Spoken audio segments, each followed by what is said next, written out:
think people need help connecting with resources. 90% of the evictions that were filed were non-payment of rent cases.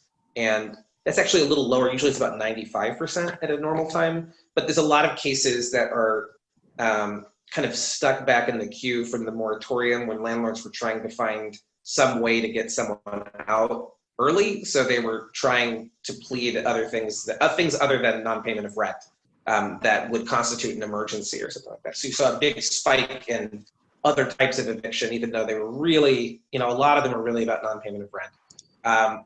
But still 90% of those cases. And so in some circumstances, people are going to have legal protections and defenses they could raise, the CARES Act, the moratorium, other sorts of defenses. But sometimes really the main issue is economic. And there might be other legal problems leading to the economic issue. Maybe someone's having problems getting unemployment, and that can be a legal problem that someone might want to talk to someone to help them through. But there's also a lot of other assistance programs. The IFA program, for those people who are eligible, local programs by the city of Des Moines and West Des Moines. Part of the problem though is people don't know about that stuff.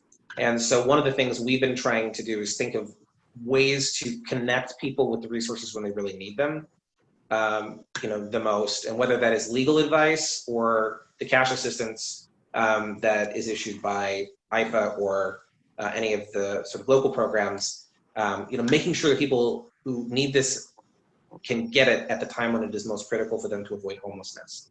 Because when you look at the statistics, significant number of those cases were dismissed, but we're still talking, over 70, almost 80 families, who lost their housing, maybe more, but definitely, in the almost 80 for sure lost their housing. And right now that's especially scary.